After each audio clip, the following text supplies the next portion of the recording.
Viewers very warm welcome this show. मैं हूं कामरान शाहिद। इंसाफ जो होता है ऑब्वियसली अगर वो मुहैया ना हो जिस मुल्क के अंदर, जिस माशरे के अंदर, तो वहाँ पे सारी प्रोग्रेस, सारी तरक्की, जितनी डेवलपमेंट है वो कॉम्प्रोमाइज़ हो जाती है। और इंसाफ का वो दरवाज़ा है जो बेसिकली एक सोसाइटी को, एक नेशन को निचले दर्जे से ऊपर के लेवल पे लेके जाता है, जहाँ पे आम आदमी को ये पता हो, आम साहिल को ये पता हो कि वक्त हुक्मरान से लेके उस तक जो है वो इंसाफ का तराजू एक मुनसिफाना तरीके से हैंग करेगा, इक्वली बैलेंस में रहेगा। जो इंसाफ के इदारे होते हैं पाकिस्तान में भी हैं, आला अदलिया है। हम जानते हैं कि आला अदलिया, इससे पहले एक बहुत बड़ी जंग लड़ी गई और आला अदलिया आज़ाद हुई।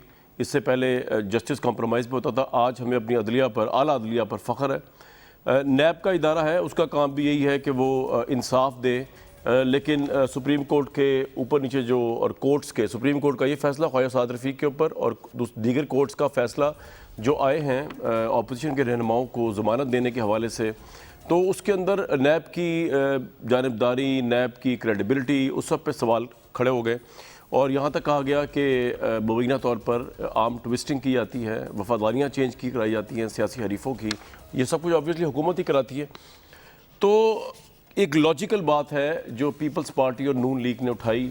उन्होंने कहा कि या तो लॉस चेंज कर दिए हैं नैब के, मतलब ये भी एक ज़्यादती है कि नैब के लॉ के तहत किसी शख्स को भी आप सिर्फ इंक्वायरी की स्टेटस के ऊपर ही, अभी उस पर ना फ़र्द जुर्म आयद हुई है, ना उसका इल्ज़ाम साबित हुआ है, ना उसके ऊपर रेफरेंस दायर हुआ है, आप उसको जो है सिर्फ शक की बुनियाद पे जो है वो कैद कर लें। 1 महीना, 2 महीने, 3 महीने, ख्वाजा साद रफ़ीक तो खैर 16 महीने रहे, Shahid Khaqan Abbasi ex prime minister almost 6 माह रहे, इस 6 माह ज़्यादा राना सनाउल्लाह रहे।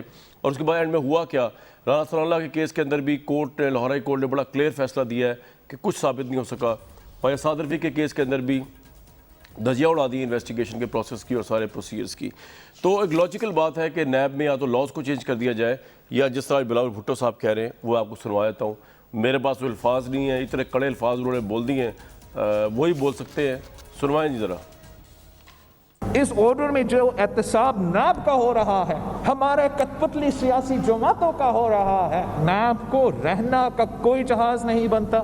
नैब का चेयरमैन, अगर उसमें कोई शर्म है, अगर उसमें कोई हया है, अगर उसने ये ऑर्डर पढ़ा है तो इस्तीफा दो, घर चले जाओ, बंद करो नैब को, ताले लगा दे इस गैर आईनी, गैर जमहूरी इदारा का। ये काला कानून है, पार्लियामेंट को फौरन एक्ट करना चाहिए। ट्रांसपेरेंसी इंटरनेशनल कह रहा है कि पीटीआई की हुकूमत पाकिस्तान की तारीख का सबसे करप्ट तरीन हुकूमत है। जो करप्शन अली ज़ैदी और उसका फ्रंटमैन इमरान खान के लिए करता है, इमरान खान का किचन चलाने के लिए, इमरान खान के कैंपेन्स चलाने के लिए, उस करप्शन का जवाब देने को तैयार नहीं। नैब को अमली तौर पे फ़ौरन BRT, Malam Jabba, billion trees case, foreign funding case, आटा चोरी, चीनी चोरी, तेल चोरी, अब जो सारे के सारे स्पेशल असिस्टेंट्स और एडवाइजर्स ने डिक्लेयर किए हैं, अगर हम होते तो नैब हमें पकड़ते, हम अंदर होते, हम एसेट्स बियॉन्ड मींस का केस भुगत रहे होते। अगर हम इस जिद पे रहेंगे कि इस बंदाज ने वजीर आजम बनना ही नहीं था, उसको हम चलाते रहेंगे, तो उसका नुकसान जो पाकिस्तान पे होगा वो नाकाबिल बर्दाश्त होगा। अली नवाज अवान साहब, सुप्रीम कोर्ट के फैसले के बाद जो नैब की गैर जानिबदारी पर सवाल उठे हैं, तो बड़ा दिल दुखा हुआ है बिलावल भुट्टो जरदारी का। और क्या आप शेयर करेंगे उनका सेंटीमेंट कि जितना कुछ सुप्रीम कोर्ट ने फैसले में लिख दिया है, उसके बाद जिस तरह वो कह रहे हैं कि नैब के चेयरमैन भी इस्तीफा दे दें, नैब को भी बंद कर दिया जाए, वो उनकी ये तकलीफ़ या उनकी जो पेन वो देख रहे हैं पाकिस्तान के एक इतने बड़े इदारे नैब को, उसका डाउनफॉल देख रहे हैं, उसको कॉम्प्रोमाइज़ होते देखते हैं, कॉन्ट्रोवर्शी होते देख रहे हैं। आप शेयर करते हैं उनकी इस पेन को, उनकी इस फ्रस्ट्रेशन को, इंसाफ के लिए जो आवाज़ पुकार रहे हैं, बुलंद कर रहे हैं आज बिलावल भुट्टो? थैंक यू कामरान भाई, आपने जो पहले इंसाफ किया, कुफर का निज़ाम चल सकता है, ना इंसाफ़ी का निज़ाम नहीं चल सकता, ये तो आपके सामने ही है चीज़ें।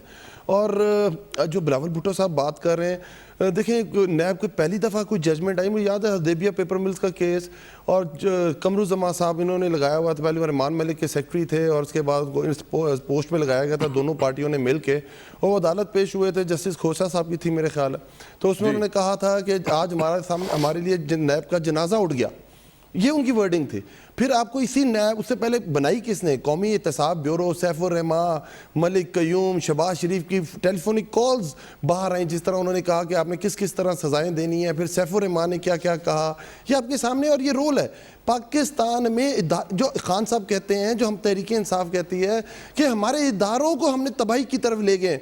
देखें, पूरी दुनिया के अंदर एक इन्वेस्टिगेशन एजेंसी होती है, पाकिस्तान के अंदर देखें, पहले हम कोशिश करते हैं स्पेशल ब्रांच एंटी करप्शन, उसके ऊपर FIA, उसके ऊपर नैब। ये क्या तरीकाकार है? हम क्या करते हैं, जो पहला इदारा बनाते हैं, जब फेल होता है उसके ऊपर एक इदारा बना देते हैं, उसके दूसरा फेल होता है तीसरा बना देते हैं। अली भाई, आप ये कह रहे हैं कि बिलावल भुट्टो सही कह रहे हैं, बंद कर दिया जाए नैब को, खत्म कर दिया जाए, क्योंकि दूसरे इदारे तो हैं, उनको स्ट्रेंथन करना चाहिए। देखिए, फिर मैं ये कह रहा हूं, देखिए बिलावल भुट्टो साहब अगर समझते हैं, अगर देखें, फिर मैं दूसरी तरफ बात नहीं लेके जाना चाहता, नैब को मजबूत करने का तरीकाकार, नैब को डीपोलिटिसाइज। देखिए 99% जो लोग नैब के अंदर लगे हैं वो किस दौर में लगे हैं? चेयरमैन नैब किस दौर में लगे? किन दो पार्टियों ने मिलकर नैब को चेयरमैन को बनाया? किस तरमीम के थ्रू बने? इन्वेस्टिगेशन किसके थ्रू? इन्वेस्टिगेटर ऑफिसर जिसको आईओ कहते हैं, वो किस दौर में भर्ती हुए? 84 तक इनके दौर में भर्ती हुए। इट मींस क्योंकि टाइम है, हम मसाइल देख रहे हैं, प्रोसिक्यूशन बहुत वीक है, इंक्वायरी स्टेज पे लोगों को नहीं उठाना चाहिए। आए, बैठते हैं और इसके जितने लूप होल्स हैं उसको बंद करते हैं और एक ऐसा इदारे की इस्लाहात करते हैं कि इस मुल्क में जिसने भी पैसा चोरी किया हुआ है वो इस मुल्क से बच के ना जाना पाए। ये आपने बड़ी अच्छी बात की, लूप होल्स की वजह से, इंक्वायरी लूप होल्स की आपने बहुत अच्छी बात की, यार बड़ी अच्छी बात की। लेकिन एक सवाल का और जवाब देने से पहले मैं आगे जाऊं कि ये जो सुप्रीम कोर्ट के फैसले में ये भी कहा गया है कि नैब को यूज किया जा रहा है सियासी हरीफों के खिलाफ, नैब को यूज किया जा रहा है मुखालफिन को दबाने और निशाना बनाने के लिए, सियासी वफादारी चेंज कराने के लिए। तो ये तो आपकी हुकूमत इस वक्त है, वो कह रहे हैं साहिबान इक़्तिदार जो है हर दौर में, अगर हर दौर का नाम यूज नहीं किया लेकिन मैं चल यूज करता हूं, तो ये दौर तो आपका है। तो फिर ये आप पे जिम्मेदारी भी, आपने भी यही कुछ किया जो इन्होंने किया। आप उठा के देख लें, सैफुर रहमान के दौर से उठा के देख लें, हुआ कि नहीं हुआ। मुशर्रफ साहब के दौर को उठा के देख लें, हुआ कि नहीं हुआ। इवन पीपल्स पार्टी ने जिस तरह चेयरमैन लगाए और उसके बाद नून लीग अदालतों में गई, उस चेयरमैन को इन्होंने कोर्टों से फारिग कराया और उसके बाद एक तरमीम पास हुई, दोनों ने मिल के लगाया। याद नहीं, कमरुज़्ज़मान चौधरी उस वक्त नैब चेयरमैन थे और नवाज शरीफ ने क्या कहा था, नैब के में पर कुतरने का टाइम आ गया। सर फिर अगर आगे जाना है एज अ होल, मैं समझता हूँ नून लीग पीपल्स पार्टी अगर समझते हैं, इस मुल्क के साथ सिंसियर हैं, चाहते हैं एक अच्छा निज़ाम आए, एक ऐसा निज़ाम आए जिसमें कोई चोरी करे तो उसको आप ऐसी मिसाल बनाए कि आइंदा कोई इस तरह काम ना कर सके, तो आए बैठे इसमें इस्लाहात लेके आते हैं, इसके लूप होल्स दूर करते हैं। अगर आप इसे पॉलिटिसाइज जो आप लोगों ने पहले किया और उसको आगे लेके चलना है, आपने इस मुल्क को डिलीवर करना है, अगली नस्ल के पास कोई चीज लेके जानी है जिस पे आप फख्र कर सकें और हम कह सकें, हमारे बच्चे कह सकें कि हमारे वालिदैन ने कैसा काम किया था कि हमारा मुल्क आज सही से। ये बड़ी अच्छी बात है अली भाई, आपने बड़ी अच्छी बात कही, मोर देन वेलकम। और इससे ऑब्वियसली डिसएग्री किया नहीं जा सकता कि लूप होल को ठीक किया जाए। बहुत वार्म वेलकम चौधरी मंजूर साहब को भी, तलाल चौधरी साहब को भी।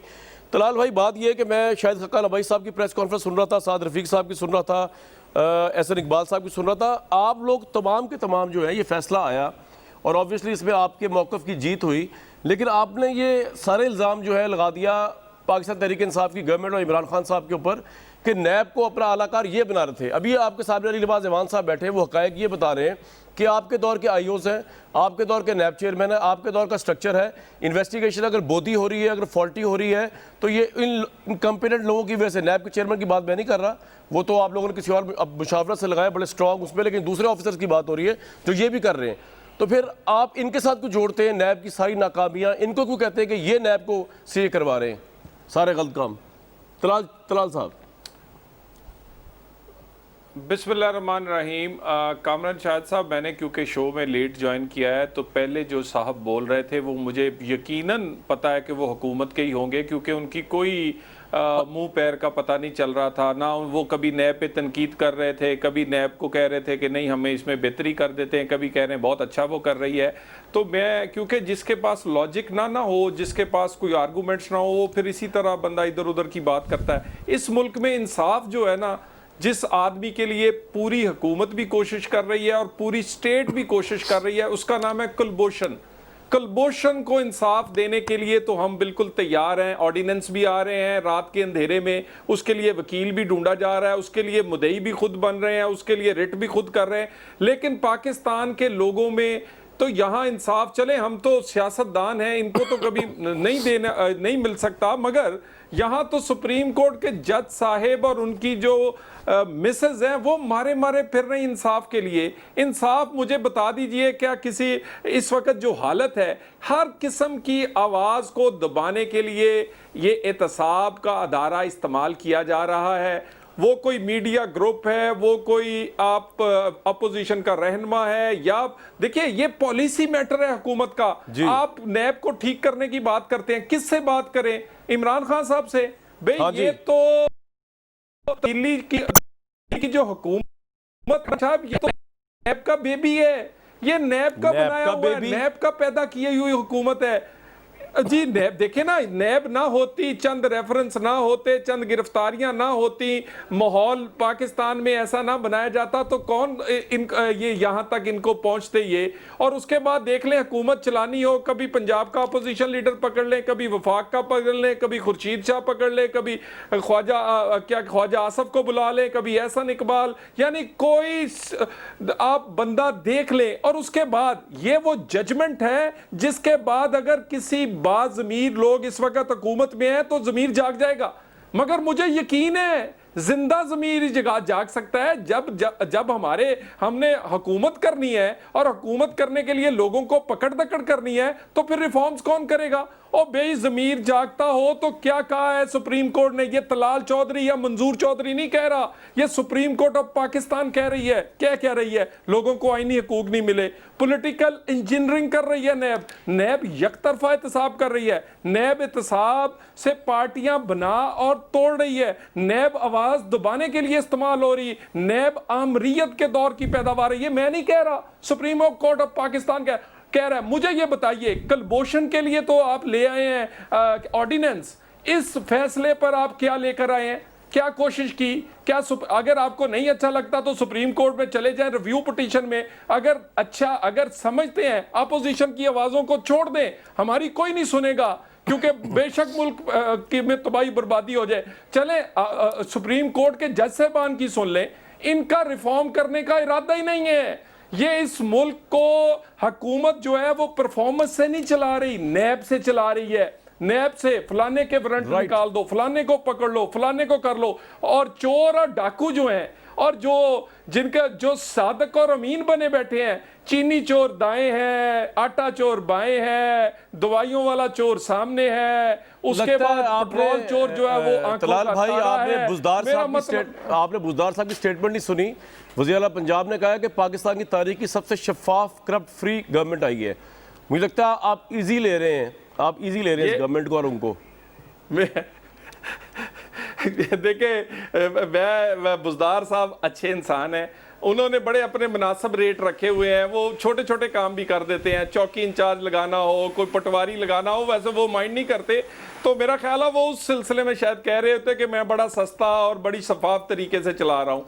बाकी जो इस वक्त हालत है पंजाब में, जरा किसी वक्त ये प्रोग्राम, ये टीवी के कैमरे और अपना ये माइक्रोफोन लेकर जाएं किसी थाने के बाहर, पूछें कि तब्दीली के चार्जेस कितने हैं इस थाने में, पूछें पटवार सर्कल पे वहां पर कितने हैं, पूछें किसी डीसीएसी के दफ्तर में, यानी तब्दीली के चार्जेस अलग हैं। करप्शन तो पहले भी चले थी जी, राइट, आपका ये पॉइंट आ गया जी। तो तरक्की बहुत हो गई है हमारी। मैं चाहूंगा एक तो आपको बता दूं, आप कह रहे थे आपको पता नहीं कौन साहब आए हुए थे, आप लेट आए प्रोग्राम में। अली नवाज ऐवान साहब है, मुआविन ख़ुसूसी वज़ीर-ए-आज़म के बराए CDA, नंबर 1।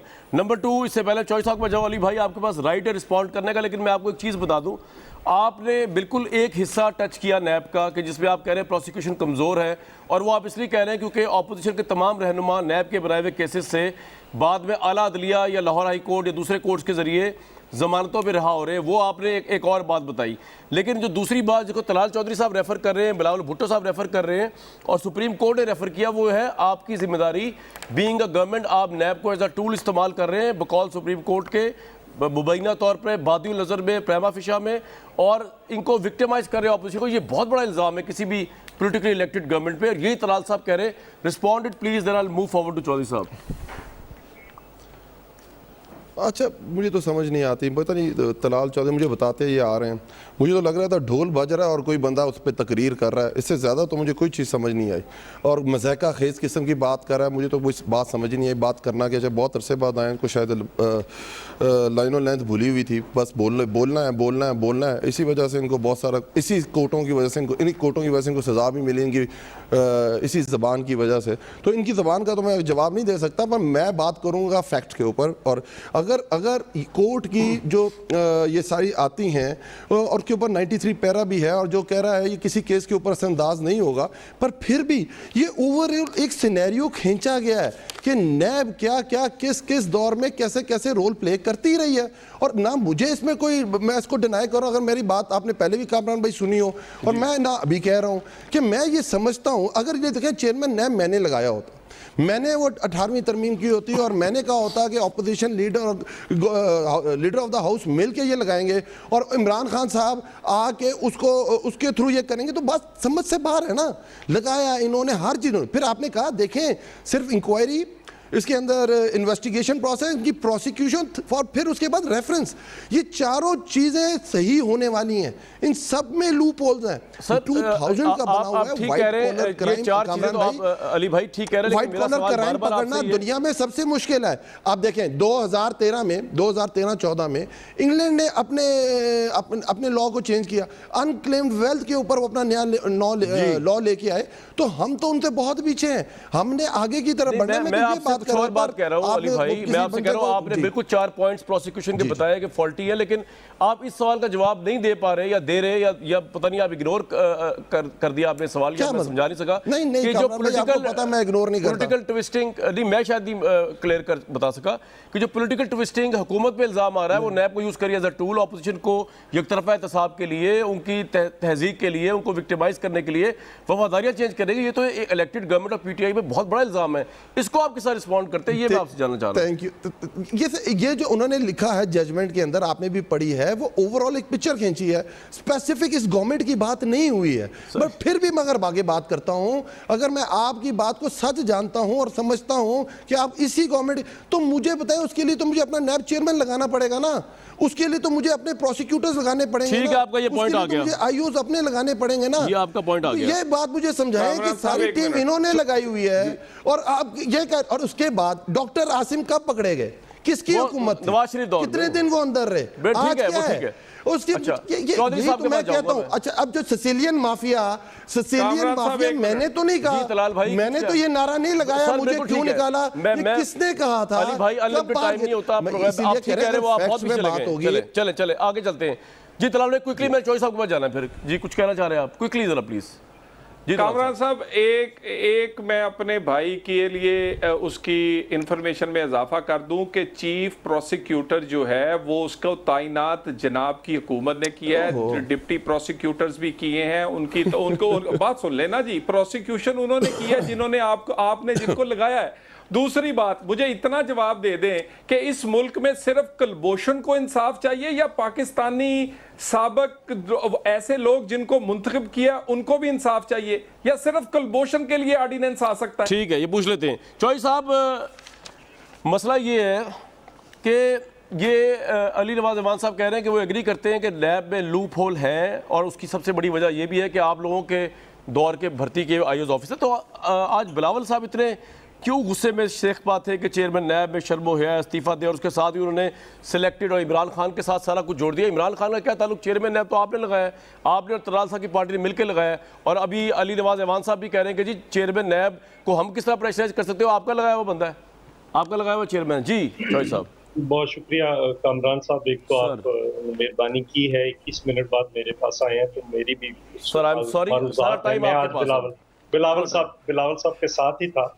देखिए, पहली बात तो उन्होंने ये कही है कि इसको नैब को बंद करें, और क्यों कही है, और साथ उसने अगला फिक्रा ये भी था कि एक ऐसा इदारा बनाया जाए जो अक्रॉस द बोर्ड सब करे। क्यों कहा है आज? इसलिए पाकिस्तान पीपल्स पार्टी का जो मौक़िफ़ था एहतसाब कमीशन से लेकर, मैं बिल्कुल अली नवाज अवान की बात से इससे इत्तफाक करता हूँ, और वो बाद में मियाँ नवाज शरीफ साहब ने माना कि वो वाकई गलत होता रहा है।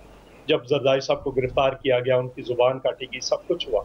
सो हम क्या रहे थे, एक ऐसा इदारा जो शफाफ तहकीकात करे और सबकी करे, आज सुप्रीम कोर्ट ने वो कह दिया कि बिल्कुल ऐसा नहीं हो रहा। डिवाइड के एक तरफ हो रहा है, डिवाइड के दूसरी तरफ 17 केसेस हैं, BRT, मालम जब्बा, अगर आप खैबर बैंक, एहतसाब कमीशन, सुनामी ट्री से लेकर स्टूडेंट्स के अंदराज तक अभी किताबों का केस आ गया है।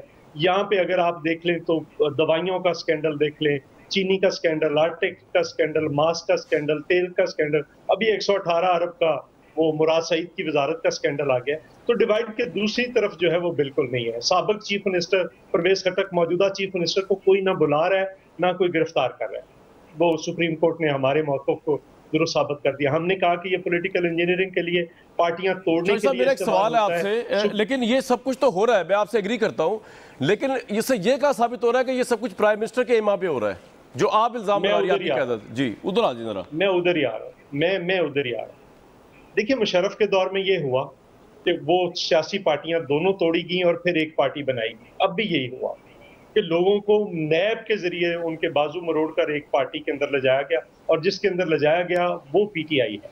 सो अल्टीमेटली आप कहाँ पे, उन्होंने क्या लिखा है कि ना सिर्फ बाजू मरोड़े जाते हैं, उन्होंने कहा कि पिगमीज को पिक किया जाता है, यानी बौने लोगों को चुना जाता है, फिर उनको नर्चर किया जाता है, परवान चढ़ाया जाता है, फिर उनको इलेक्शन जितवाया जाता है, फिर उनको सीटों पे बिठाया जाता है नैब के जरिए। ये बाकायदा इस फैसले में लिखा हुआ है। यही पीपल्स पार्टी कह रही थी। मसलन मैं आप ताज़ा मिसाल देता हूँ, खुर्शीद शाह साहब के साथ क्या किया, 500 अरब से शुरू हुए थे, अल्टीमेटली उन्होंने क्या किया, जो शाह साहब ने अपने एहसास से जाहिर किए थे उनको लिया है, उनकी कीमतें 4-4 गुना बढ़ा दी हैं और उनको गिरफ्तार करके जेल में 10 महीने से रखा हुआ।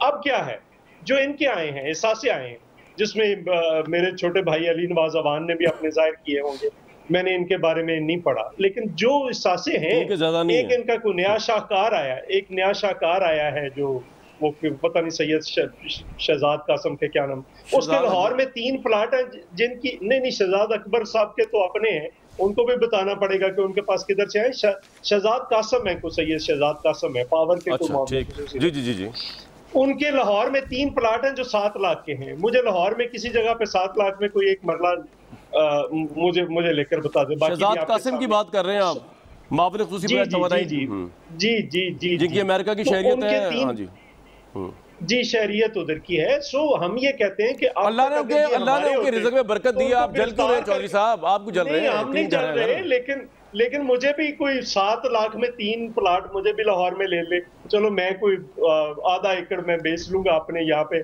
हमारे तो 20-35 लाख रुपया एकड़ जमीन है, तो मैं भी कोई 1 एकड़ बेच दूंगा। जब आप पावर में आएंगे आप भी ले लीजिएगा।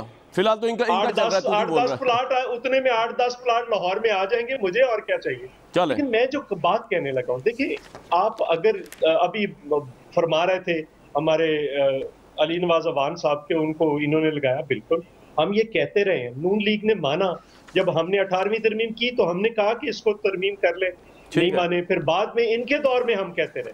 अब दूसरी बात यह है कि ज़ियाउल हक को जुल्फ़िकार अली भुट्टो साहब ने लगाया था, इसलिए नहीं लगाया था कि उनको कत्ल कर दें और लोगों को फांसियां दें, कोड़े मारे, जेलों में भेजें। ये इसलिए नहीं, उन्हें तो एक काम के लिए लगाया था, वो उन्होंने किया नहीं। वैसे जिसके लिए नहीं लगाया, बात ये है कि मैं आपको बात बताऊं, जो ओपन बात बताऊं, अपोजिशन दोनों मेरे भाई हैं, आप चौधरी साहब आप मेरे भाई हैं, तलाल साहब भाई हैं, लेकिन आपके दिलों में कोई मुबैना तौर पे चोर था कि आप लोगों ने हुकूमत में आने के बाद सर सुन तो ले, सर सुन तो ले पूरी बात, तो लगेगा पता नहीं मैं कौन से चोर की बात कर रहा हूँ, मैं मुहावरा पूरी बात तो सुन लें। आपके दिल में थोड़ा चोर था तो आपने नैब के लॉज अपने दौर में चेंज नहीं किए, और आप चाहते थे आम ट्विस्टिंग करना है, वरना आप चेंज करते थे। ये तो अंधे को भी नजर आ रहा था कि कामरान साहब एक मिनट, कामरान साहब एक मिनट, देखिए हम कोशिश कर सकते थे ना, पीपल्स पार्टी, हमने उनको कहा, हमने ये नहीं माना, ये बात आपने टेबल किया, ये बात सही है। मेरी एक बात सुन ले, अगली बात भी सुन ले। अभी भी हमारे जो सेनेटर हैं अपने, उनका बिल नहीं अपने लॉ मिनिस्टर जो साबिक रहे हैं, फारूक नाइक, उनका, हाँ, फारूक नाइक साहब का बिल पड़ा है सेनेट के अंदर। जी आपने टेबल किया, पीपल्स पार्टी ने तो अपनी बिल दी है। जी बिल्कुल ठीक है। हम ये चाहते हैं कि एक ऐसा इदारा जो, ये इनकी गलती है जो बैठे हुए हैं। सर मैं एक ब्रेक लूंगा, ये वाकई तलाल चौधरी साहब की गलती है। इससे पहले ने साहब कमीशन बनाया और उनको पता कितना इनको भुगतना पड़ा।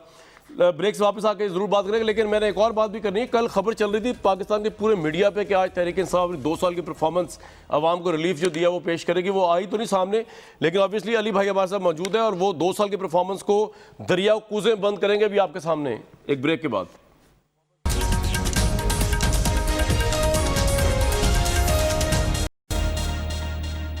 वो सुप्रीम कोर्ट का जो नैब का फैसला है, इसको जितनी मरतबा भी आप पढ़ें तो आपको पाकिस्तान की पॉलिटिकल बदहाली के ऊपर जो है वो मातम करने को दिल करता है। और ऑब्वियसली इस वक्त एक हिस्सा तो वो है जिसको अली नवाज अवान साहब कह रहे हैं कि जी प्रोसिक्यूशन की गलतियां और कमज़ोर प्रोसिक्यूशन, जिसकी वजह से ऑब्वियसली अपोजिशन के वो रहनुमा बच रहे हैं, जिसकी बुनियाद पर हुकूमत ही कहती थी कि ये चोर है, ये करप्ट है।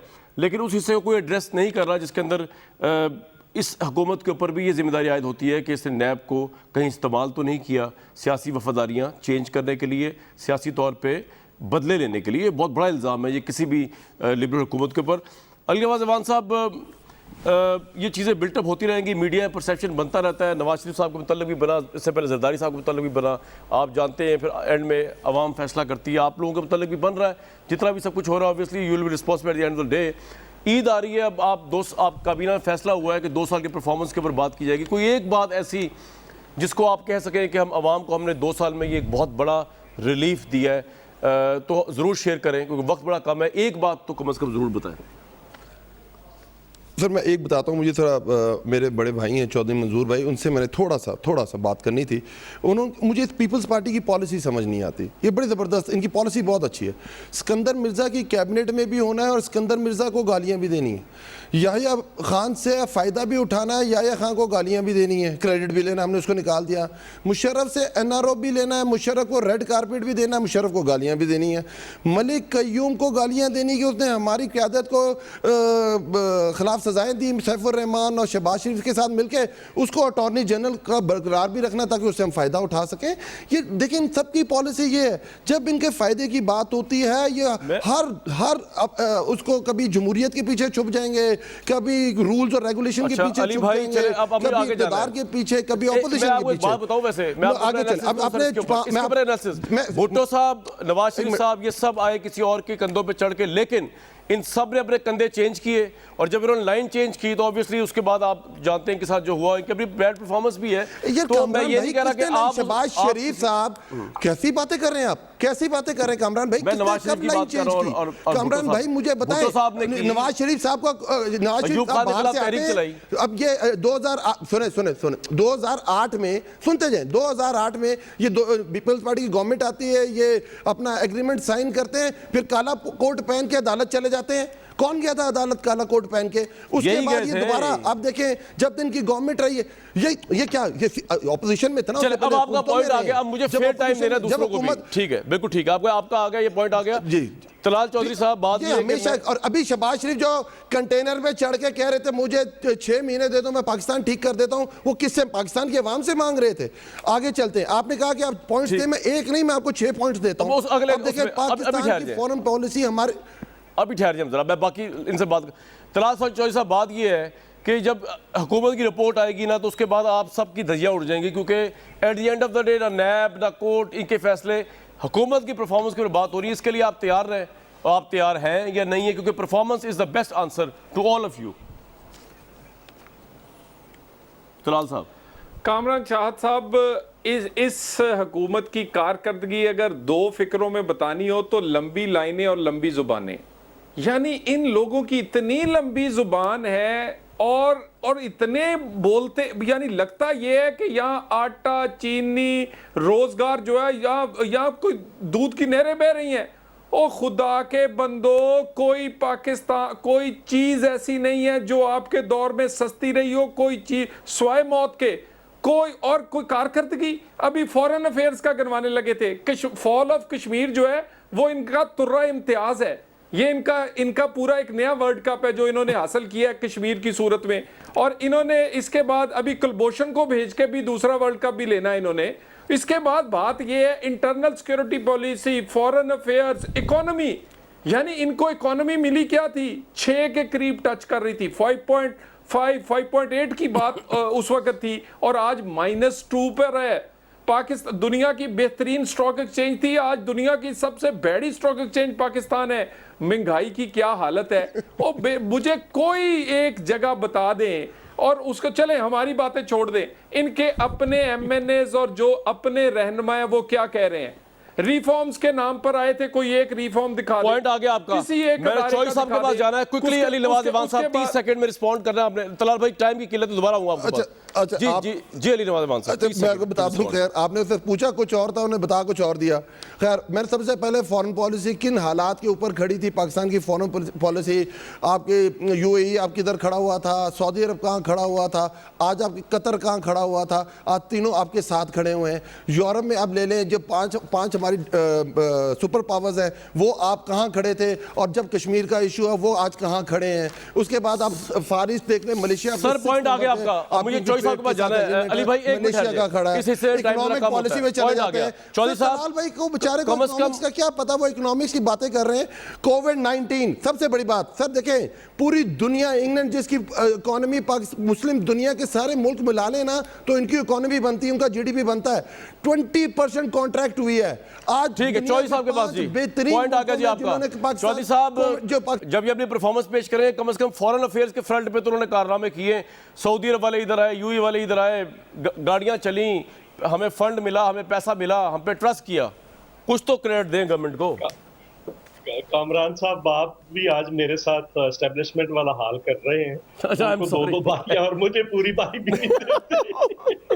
तो सर हम भी इसी सोसाइटी का हिस्सा हैं। अच्छा चले बताइए। चॉइस साहब तानू ते आदत है, इस भाई आप वास्ते ये ना धरना ही करिएगा, कर रहे मुझे हैं। क्यों निकाला। अच्छा एक गुजारिश ये है कि भाई मेरे अली भाई को खुश नवाज करके अवान भेज रहे हैं, इनको अली- टाइम पूरा मिलना अली चाहिए। नवाज अवान को कम से कम जी, जी, चलो जुग्राफिया तो इनका जैसा है वैसा ही है। चलो तारीख तो पढ़ लेनी चाहिए। जुल्फकार अली भुट्टो साहब ने सिकंदर मिर्जा के साथ शुरू किया, अयूब खान के साथ कंटिन्यू किया, फिर अयूब खान को छोड़ा, उसके खिलाफ तहरीक चलाई, 5 कातलाना हमले हुए, और फिर यहाँ से इलेक्शन जीता, और उसके बाद उन्होंने यहाँ पे शहादत कबूल की। सैकड़ों लोग फांसियां चढ़े, हजारों ने कोड़े खाए, लाखों जेलों में रहे, फिर मोहतरमा शहीद हुई। और हमारा एक बड़ा वाज़ेह मौक़िफ़ रहा है। मौजूदा हालात में इनको किसी जेन्युइन सियासी पॉलिटिकल पार्टी की समझ नहीं आती, इसीलिए ये पीटीआई में है। दूसरी मेरी गुजारिश ये है कि हालत ये है कि करप्शन 117 से 120 पे चले गए, डेमोक्रेसी 108 से 112 पे चले गए हैं, ह्यूमन राइट्स में हमें कोई ग्रेड ही नहीं मिला इस मुल्क के अंदर, और यहाँ पे कोई एक चीज, खारजा पॉलिसी का ये आलम है कि कश्मीर दे दिया है, दाखिला पॉलिसी का ये आलम है कि गिरफ्तार शुदा एक दहशतगर्द को छोड़ दिया है, ये दाखिला पॉलिसी है। और इन्हें कहें कि ये बताएं किसने छोड़ा है, क्यों छोड़ा है उसको, एहसानुल्लाह एहसान को। और आज एपीएस के जो माएँ हैं वो रो रो कर बद्दुआएं दे रही हैं। आप जरा किसी वक्त कैमरा तो भेजें वहां पे पेशावर में कि उनका क्या हाल है, जिनकी बच्चों को कत्ल किया सफाकाना तरीके से। आज कौन पूछने वाला है उनसे। और हालत ये है कि लोगों का महंगाई से जान निकल गई है, बर्बादी कर मंजूर दी भाई, वो इन्होंने पूरे समाज की। सूफी मोहम्मद को किसने छोड़ा था?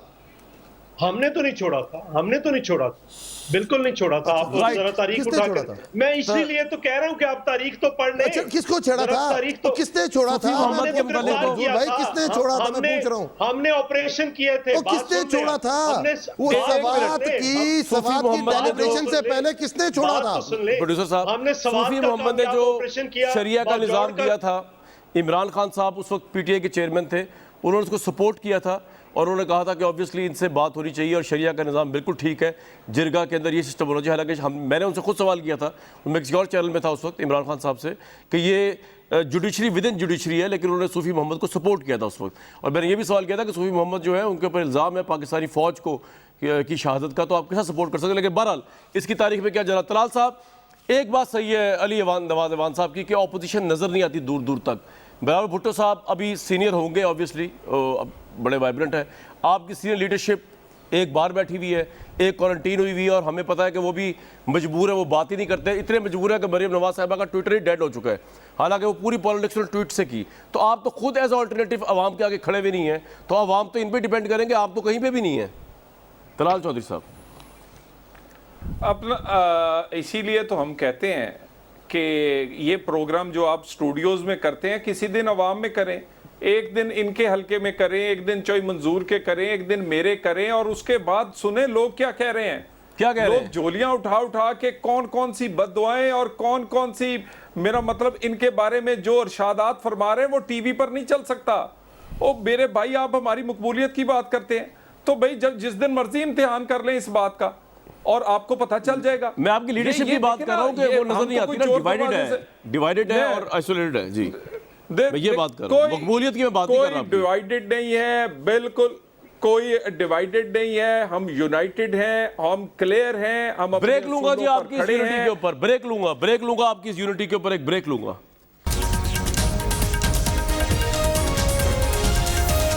अली भाई, फेयर टाइम मिल गया आज हुकूमत को कि नहीं मिला?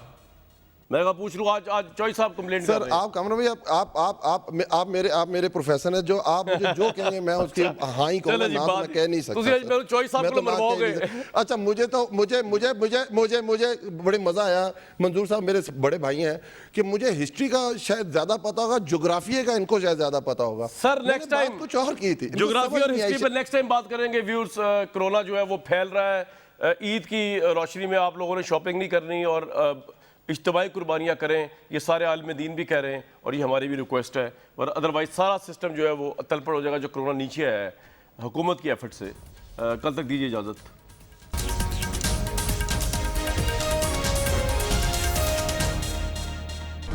Hi, it's Sayyeda Shanaz here. Thank you for watching Dunia News. For more videos and updates, don't forget to click the subscribe button. Keep watching Dunia News.